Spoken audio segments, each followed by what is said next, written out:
আমার কাছে স্পেসিফিক খবর আছে সুজয় কৃষ্ণ ভদ্র তার ব্যাপারে আলোচনা হয়েছে এবং মুখ্যমন্ত্রী ওখান থেকে কাস্টডিতে থাকা জ্যোতিপ্রিয় মল্লিক তার সঙ্গেও ইন্টারক্যামে কথা বলেছেন।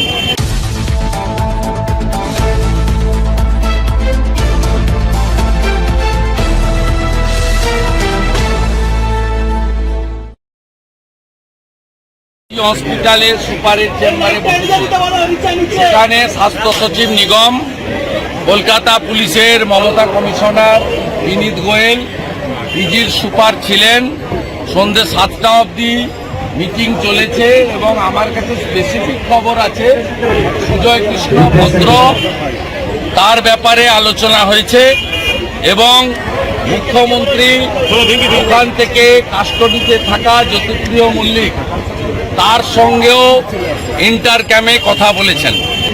দ্বিতীয় মিটিং সন্ধ্যাবেলা মুখ্যমন্ত্রীর বাড়িতে হয়েছে। সেখানে মুখ্যমন্ত্রী ছিলেন, তার ভাইপো ছিলেন এবং সেখানে নতুন ডিজি রাজীব কুমার ছিলেন। সেখানেও 1.5 ঘন্টা আলোচনা হয়েছে কিভাবে পশ্চিমবঙ্গে লোকসভা নির্বাচন লুট করা যায়।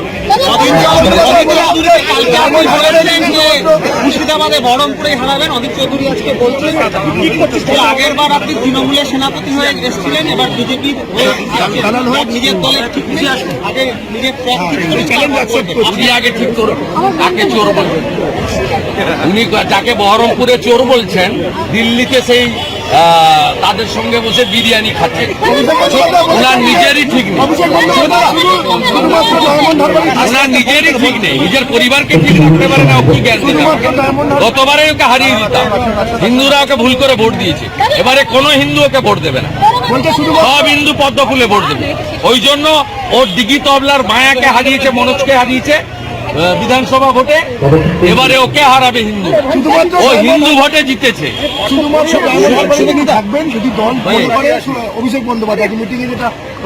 আমি কোনো উত্তর দেব না।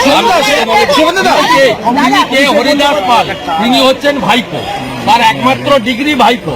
তার ভিতরের কথা আপনি জানলেন, আপনার মুখ থেকে শুনে আমাকে বলতে হবে। আমি ওর মালিককে হারিয়েছি, ওর মালিক যদি কিছু বলে আমাকে বলবেন, আমি উত্তর দেবো। থানা কোথায় ছিল 11-র আগে? অযোধ্যায় একগুচ্ছ প্রকল্প আছে, তার মধ্যে বাংলার জন্য একটি ট্রেনও রয়েছে এবং আজকে যেভাবে উদ্বোধন হয়েছে ঐতিহাসিক, মালদা থেকে বাঙ্গালুরু। কারণ পশ্চিমবঙ্গে চিকিৎসা পাওয়া যায় না। দেবী শেঠির হসপিটালে প্রচুর লোককে যেতে হয়। আজকে নর্থ বেঙ্গলের মানুষকে মূলত চিকিৎসা এবং বাঙ্গালোরে পড়াশোনার উচ্চশিক্ষার ব্যাপক সুযোগ আছে। এই জন্য একটা সরাসরি বন্দে ভারত দিয়েছেন। এটাতে প্রমাণ হয়েছে নরেন্দ্র মোদীজি উন্নয়নের রাজনীতি করেন না এবং তার উন্নয়নের মানচিত্রে পশ্চিমবঙ্গ গুরুত্ব সহকারে স্থান পাচ্ছে। এটাই বাংলার মানুষ হিসেবে আমরা গর্বিত, আনন্দ।